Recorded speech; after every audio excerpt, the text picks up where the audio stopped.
जय हिंद। आ चुका हूँ साइंस का फिजिक्स चैप्टर को लेकर। और फिजिक्स का पहला चैप्टर है प्रकाश का प्रवर्तन, बोले तो द लाइट ऑफ रिफ्लेक्शन। यानी कि the light of reflection physics class 10th Bihar board का पहला चैप्टर है जो मोस्ट इम्पोर्टेंट है।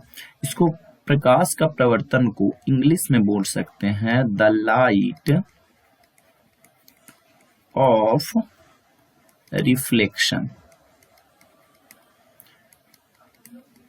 रिफ्लेक्शन इसको आप कहोगे क्या? प्रकाश का प्रवर्तन।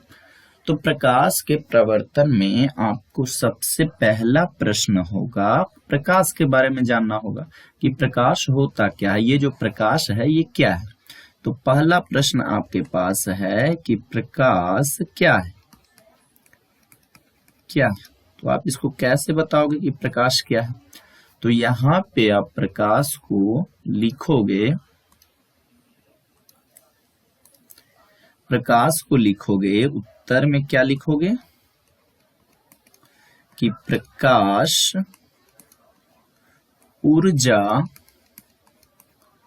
का वह केंद्र है, वह केंद्र है जिसके माध्यम से, जिसके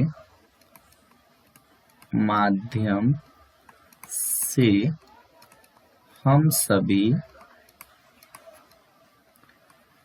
किसी वस्तु को देख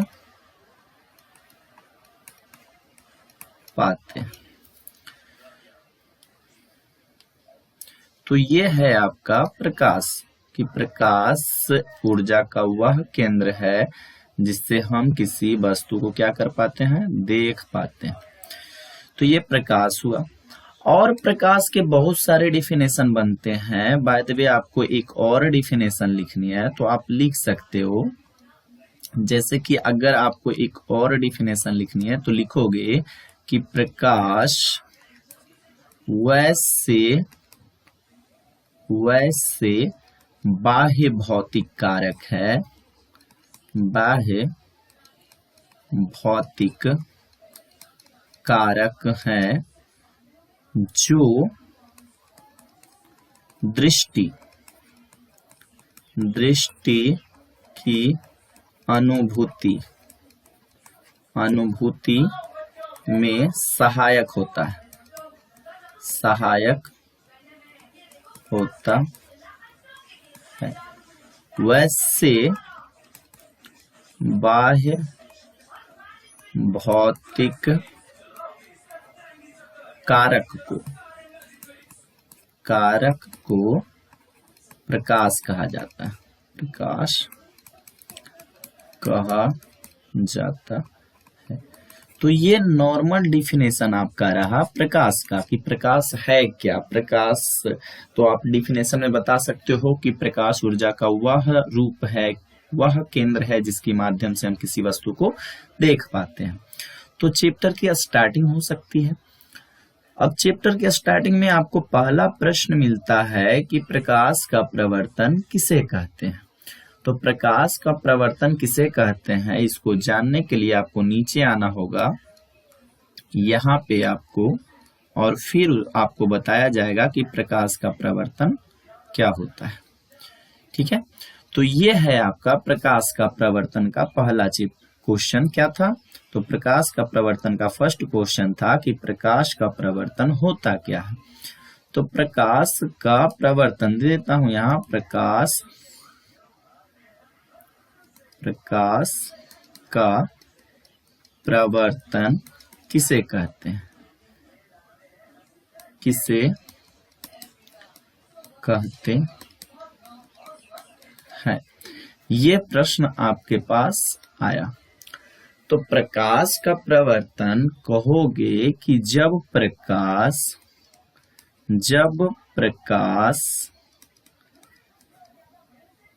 किसी एक माध्यम से, किसी एक सेकेंड,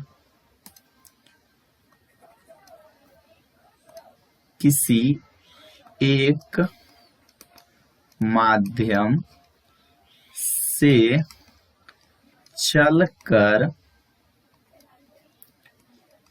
किसी दूसरे माध्यम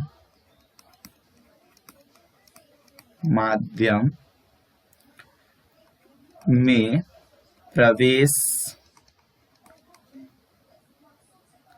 कर पुनः अपनी माध्यम में लौटने की प्रोसेस को प्रकाश का परावर्तन इसके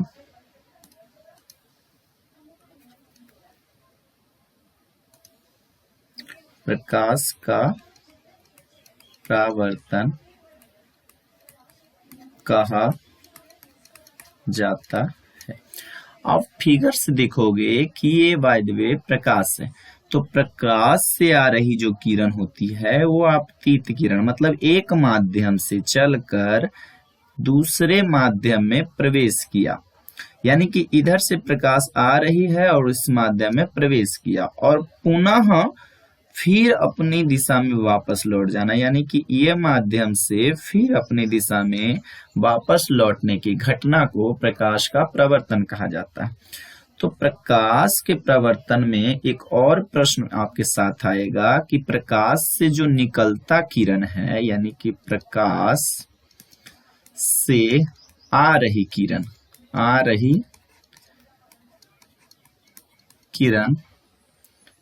क्या कहलाती है। तो आप देख सकते हो प्रकाश से आ रही किरण को कौन सी किरण बोलते हैं, तो प्रकाश से आ रही किरण को आप लिख सकते हो आपतित किरण। कौन सी किरण? आपतित किरण कहा जाता है और इसे मूलतः आई से डिनोट करते हैं, ठीक है ना। और इससे बने कोण को, आपतित किरण से बने कोण को आपतन कोण कहा जाता है। फिर प्रकाश किसी वस्तु पर पड़कर, किसी दर्पण पर पड़कर वहां से जा रही किरण को परावर्तित किरण कहा जाता है, ठीक है ना। और उससे बने कोण को परावर्तन कोण कहा जाता है। डेफिनेशन आपको लिखा दूंगा। तो इस प्रकार की घटना होती है। आगे देखेंगे, आगे एक नेक्स्ट क्वेश्चन था, देख लेता हूं ऊपर कौन सा प्रश्न था। तो चलते हैं ऊपर की तरफ और देखता हूं प्रश्न क्या था।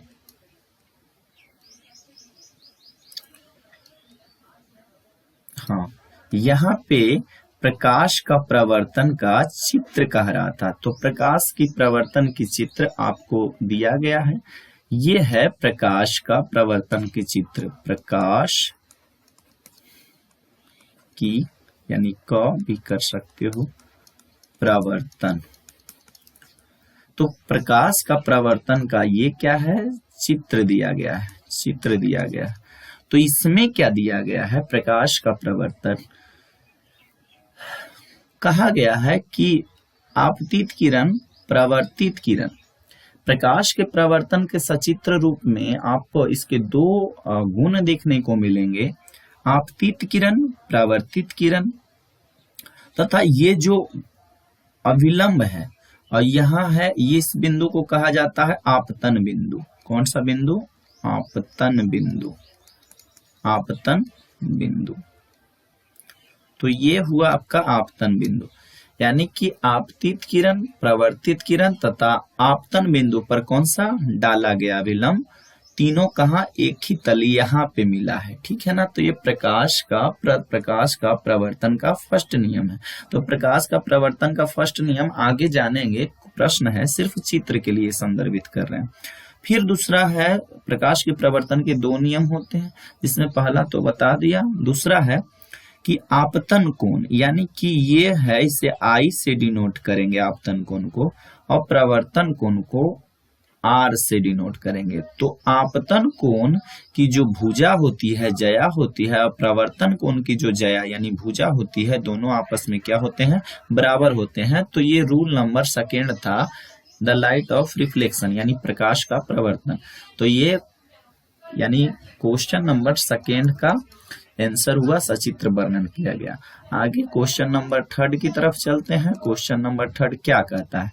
क्वेश्चन नंबर थर्ड कहता है प्रकाश के प्रवर्तन के उदाहरण मुझे बताइए, यानी कि प्रकाश के प्रवर्तन का उदाहरण पूछ रहा है क्वेश्चन नंबर थर्ड। तो चलते हैं क्वेश्चन नंबर। तो प्रकाश के प्रवर्तन के उदाहरण आपको देखने को मिल रहा है। यानी पहला अगर हम देखें तो सूर्य का उगते या डूबते समय लाल दिखाई देना, ये पहला है। दूसरा आप देख सकते हो, यानी कि दूसरा एग्जाम्पल इसका हो सकता है कि टूटे हुए कांच का प्रकाश के रूप में दिखाई देना,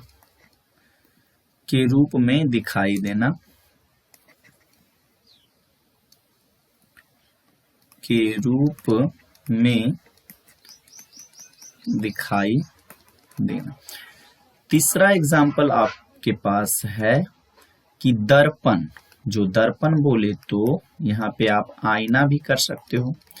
दर्पण या फिर आईना जो होता है, ये प्रकाश के प्रमुख उदाहरण में से एक होते हैं। और चौथा आप देखोगे, ये तीसरा हो गया, आप चौथा देखोगे तो आकाश का नीला दिखाई देना। बाय द वे आप पढ़ोगे प्रकाश की प्रकीर्णन के कारण होती है, लेकिन हम प्रकाश की प्रवर्तन की घटना में ही सारे पढ़ेंगे। तो ये चार आपके थे, यानी कि क्वेश्चन नंबर ये आपका थर्ड था जिसके 4 उदाहरण पूछे थे। तो उदाहरण को मैंने बता दिया। नेक्स्ट है आपका, आप चलोगे तो अगला आपको मिलेगा, क्या मिलेगा, कौन सा प्रश्न है देख लेता हूं। तो अगला प्रश्न है आपका कि प्रवर्तन के नियम, यानी ये है क्वेश्चन नंबर 4 का प्रवर्तन का नियम पूछ रहा है। तो प्रवर्तन के नियम के पास आइए आप। तो चलिए आपको बता देता प्रवर्तन के नियम। तो प्रवर्तन का नियम मैं यहीं पे आपको बता देता हूं। चलिए उदाहरण हो गया 1 2 3 4। प्रवर्तन का नियम आपको मैं यहां बता देता हूं। हाँ, यहाँ पे आ जाओ। प्रवर्तन के नियम में आप पढ़ोगे क्वेश्चन नंबर 4 का है कि प्रवर्तन का नियम, प्रवर्तन का नियम, ये प्रश्न आपके पास है। तो प्रवर्तन का सबसे पहले प्रवर्तन के कितने नियम होते हैं? तो प्रवर्तन के लिखना है, प्रवर्तन के 2 नियम होते हैं। प्रवर्तन के कितने नियम होते हैं? तो प्रवर्तन के कितने नियम होते हैं? 2 नियम। यानी कि आप लिखोगे प्रवर्तन के 2 नियम होते हैं। पहला नियम आप फिगर के साथ एक क्या है, एक समतल दर्पण ले लेता हूं और एक अभिलंब लेता हूं और एक आपतित किरण प्रकाश से आ रही और एक प्रवर्तित किरण, और यहाँ बने कोण को आपतन कोण और ये बने कोण को प्रवर्तन। इसको लिख देता हूँ, इसको आर लिख देता हूँ। और ये जो बिंदु है ये हो गया आपतन बिंदु। बस यही है। तो पहला नियम कहता है कि ये किरण जो है आपतित किरण, तो यानी कि आपतित किरण कौमा प्रवर्तित किरण, ये जो किरण है ये प्रवर्तित किरण है। आपतित किरण, प्रवर्तित किरण तथा ये आपतन बिंदु है और ये है जो अभिलंब है। तो तथा आपतन बिंदु पर, आपतन बिंदु पर डाला गया अभिलंब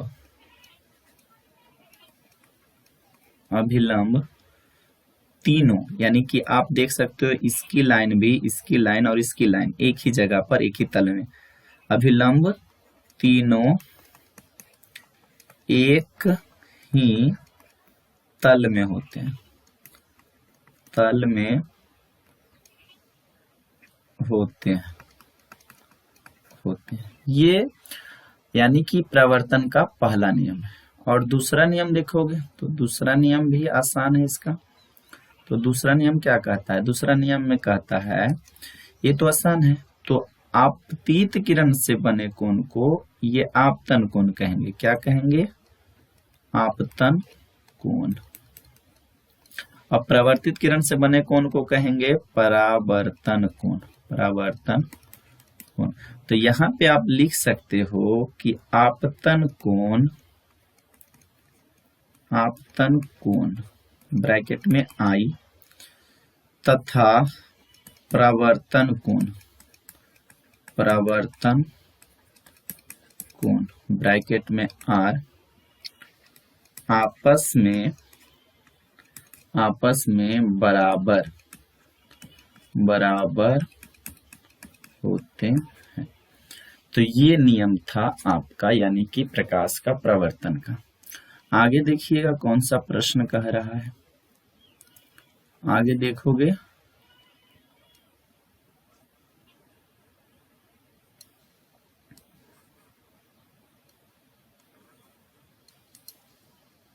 तो यहाँ पे आपको मिलेगा कि अवतल दर्पण, यानी क्वेश्चन नंबर 5 में कह रहा है कि अवतल दर्पण क्या है, हमें समझाइए। तो आइए मैं आपको अवतल दर्पण के बारे में बता देता हूँ। तो अवतल दर्पण, यहाँ पे आप देख सकते हो ये अवतल दर्पण है। तो क्वेश्चन नंबर 5 है आपका कि अवतल दर्पण क्या है, अवतल दर्पण क्या है, ये आया। तो यहाँ पे आप उत्तर क्या लिखोगे अवतल दर्पण का उत्तर? तो उत्तर में आप लिखोगे कि यहाँ पे आप देख सकते हो कि गोलीय, ये पूरा गोलीय, तो गोलीय दर्पण का वह भाग, गोलीय दर्पण का वह भाग जिसके बाहरी सतह, बाहरी या उभरा हुआ सतह चांदी की परत से रंग दिया गया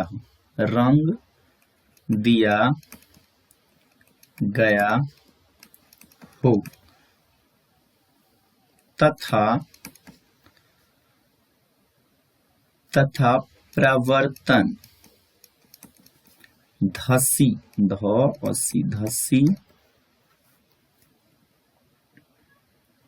हुई दिशा से होता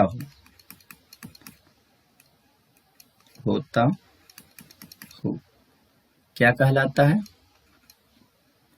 अवतल। यानी कि क्या कहलाएगा ये? आप कहोगे अवतल दर्पण कहलाता है।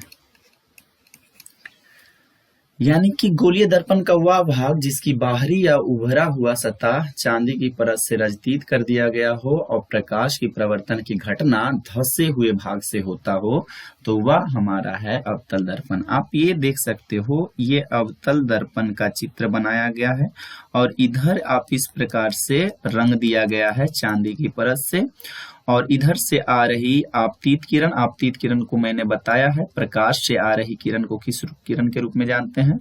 तो आपतित किरण के रूप में। और जब आपतित किरण आती है तो दर्पण पे पड़ने की, यानी कि इस भाग से प्रवर्तन की घटना हो रही है, तो दर्पण पे पड़ने के बाद कंफर्म होता है कि वह हमेशा फोकस से होकर गुजरती है। किससे?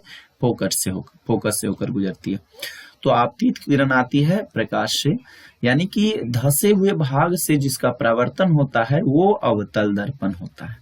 दूसरा प्रश्न है कि उत्तल दर्पण क्या होता है?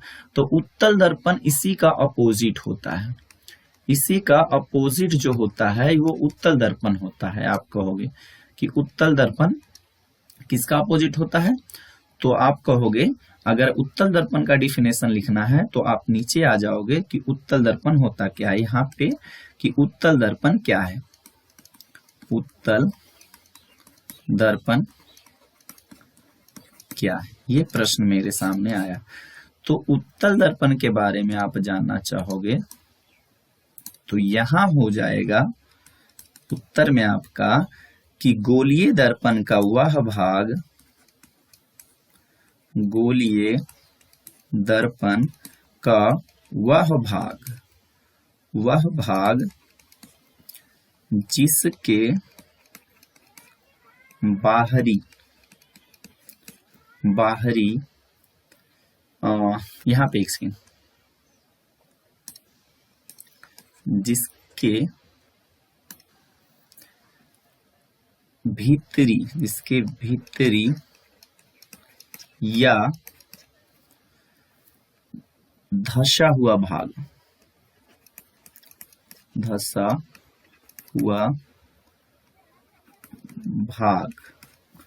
चांदी की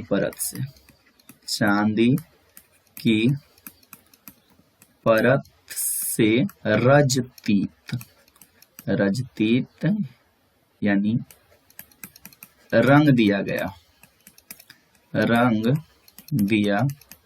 गया हो, और प्रकाश की प्रवर्तन की घटना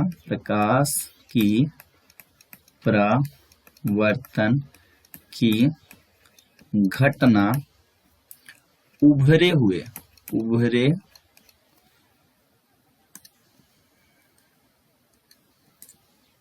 प्रकाश की प्रवर्तन की घटना, एक सेकेंड,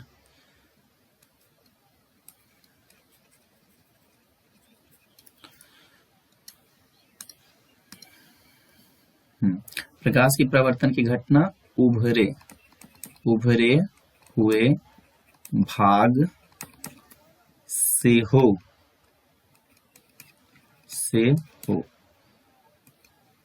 तो उसे उत्तल दर्पण कहा जाता है। यानी कि अगर आप आसानी में समझिएगा तो कहा गया है कि उत्तल दर्पण वह भाग है जिसका धसा हुआ, यानी कि आप देख सकते हो ये सिरा धसा हुआ है और धसे हुए भाग को रजतीत कर दिया जाता है, रंग दिया जाता है, और जो उभरे हुए भाग से प्रकाश की प्रवर्तन की घटना हो रही है, तो यह जो दर्पण है आपका कौन सा दर्पण है? उत्तल दर्पण है। कौन सा दर्पण है? उत्तल दर्पण। तो ये प्रश्न आपके सामने आए थे। नेक्स्ट देखता हूं क्या होता है। नेक्स्ट क्वेश्चन कौन सा है? क्वेश्चन ये दोनों हो गया, उत्तल दर्पण भी मैंने बता दिया। अगला है प्रकाश का प्रकीर्णन, कि प्रकाश का प्रकीर्णन क्या होता है। तो आप आइए प्रकाश की प्रकीर्णन की तरफ। इधर आप देख सकते हो प्रकाश की प्रकीर्णन, यानी 7 नंबर है कि प्रकाश की प्रकीर्णन के बारे में पूछ रहा है।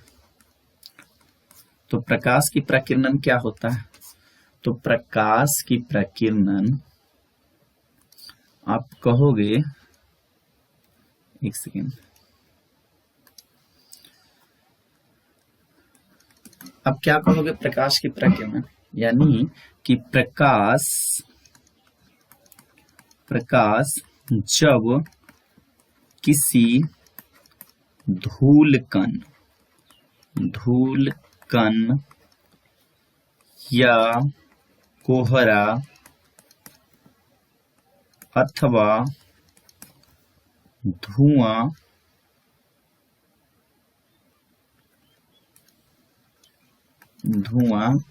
यादि से, यानी पर यहां पे लिखोगे,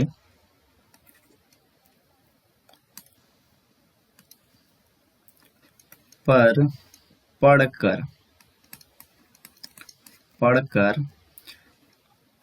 अनेक दिशाओं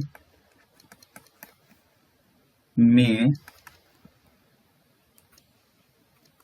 फैल जाती है तथा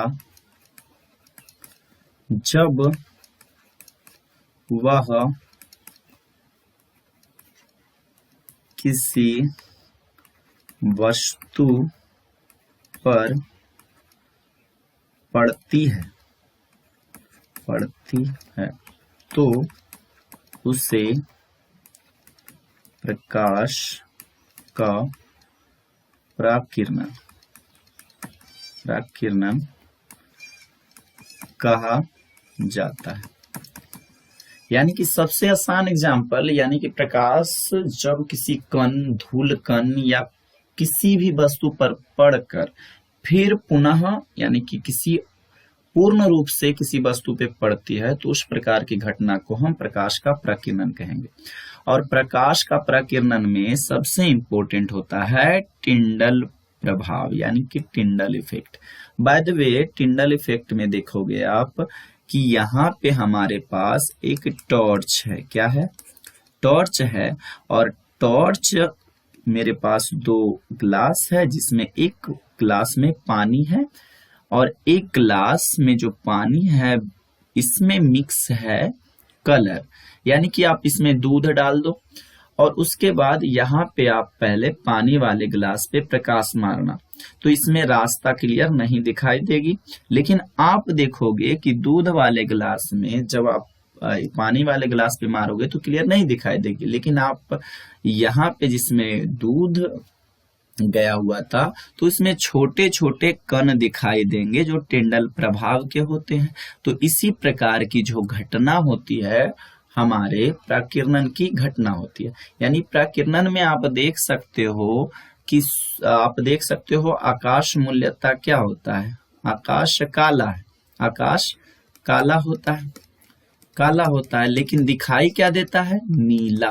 तो यह घटना है प्रकाश की प्रकीर्णन की, यानी कि छोटे छोटे कण किसी यानी कि प्रकाश से जो निकलते हैं कण वो किसी वस्तु पे टकराते हैं और फिर टकराकर किसी मूल रूप से एक वस्तु पे पड़ते हैं तो हमें इफेक्ट देखने को मिलता है और उस इफेक्ट को कहेंगे और टिंडल इफेक्ट भी कह सकते हो, या फिर प्रकाश की प्रकीर्णन के अंतर्गत ही आता है टिंडल इफेक्ट।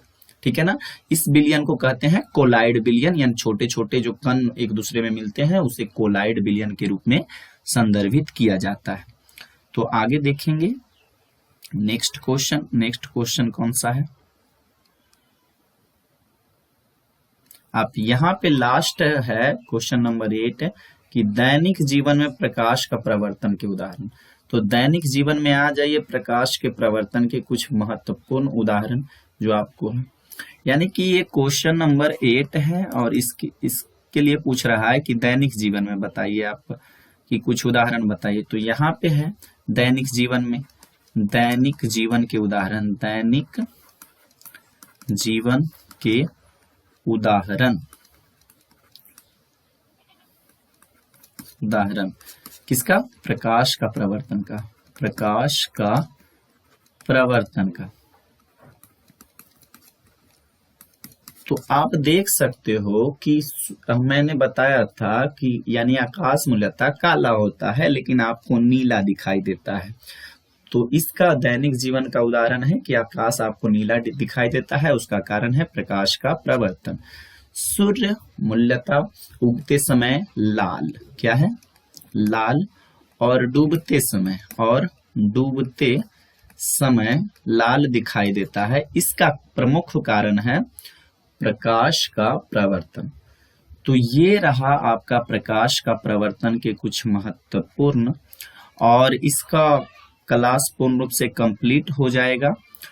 तो आज के लिए इतना ही था, यानी कि प्रकाश के प्रवर्तन में कुछ और छोटे छोटे प्रश्न बचे हैं, जैसे कि आप अवतल दर्पण में बताया जाएगा कि मुख्य फोकस क्या होता है, फिर वक्रता केंद्र क्या होता है, वक्रता त्रिज्या क्या होती है, फिर प्रधान अक्ष क्या होता है, पारभासी किसे कहते हैं, पारदर्शी किसे कहते हैं। तो अभी बहुत सारे प्रश्न बचे हैं।